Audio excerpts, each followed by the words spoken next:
1, 2, 3. Rustig. Welkom by nog 'n Storybeer storie.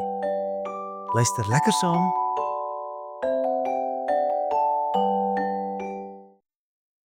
Jesus maak die storm stil. Jesus het baie besig geword met sy lering en genesings. Oral waar hy gegaan het, het skare mense hom gevolg. Hulle wou na sy stories luister, sien hoe hy siekes gesond maak en meer leer oor God se koninkryk. Een aand, na 'n lang dag van lering, was Jesus baie moeg. Hy het vir sy disippels gesê: Kom ons gaan na die oorkant van die see." Hy het bedoel die see van Galilea, 'n groot meer waar baie van die disippels wat vissermanne was, dikwels vis gevang het. Die disippels het in 'n boot geklim en Jesus het saam met hulle gegaan. Daar was ook ander bote wat saam met hulle gevaar het.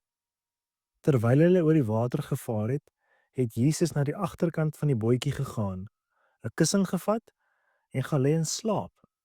Hy was regtig baie moeg na 'n lang dag se werk.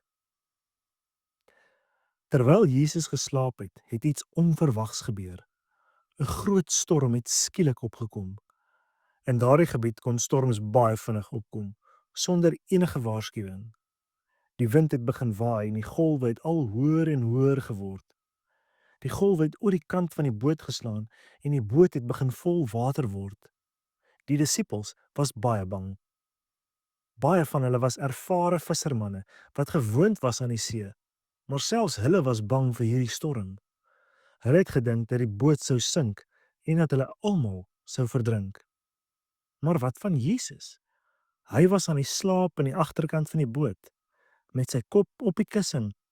Die storm het hom glad nie wakker gemaak nie. Die disippels kon nie glo dat Jesus kon slaap deur so 'n verskriklike storm nie.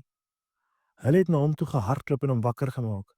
"Meester," het hulle geroep, "gee U nie om dat ons vergaan nie?" Jesus het opgestaan en na die woeste storm gekyk.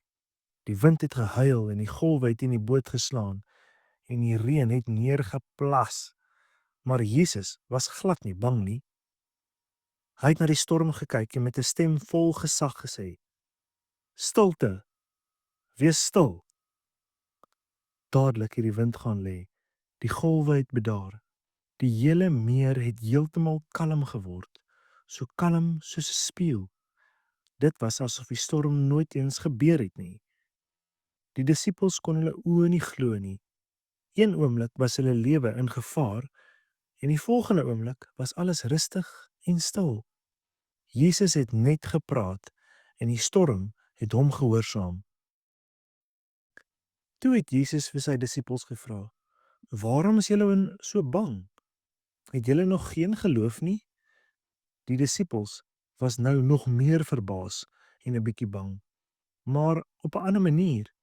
Hulle het vir mekaar gefluister: "Wie is hy tog dat selfs die wind en die see na hom luister?"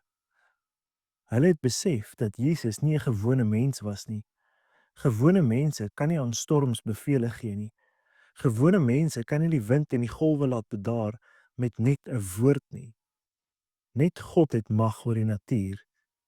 Die disippels het begin verstaan dat Jesus werklik die seun van God was, met God se krag en gesag.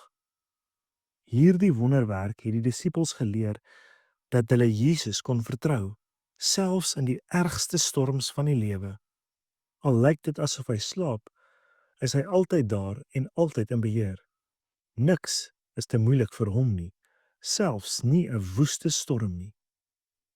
Onthou dat Jesus sterker is as enige storm. Wanneer jy bang is of wanneer probleme jou oorweldig, kan jy altyd na Jesus roep, net soos die disippels gedoen het. Hy is by jou en hy het die krag om enige storm in jou lewe stil te maak. Vertrou hom. Moenie bang wees nie. Fluit, fluit. My storie is uit.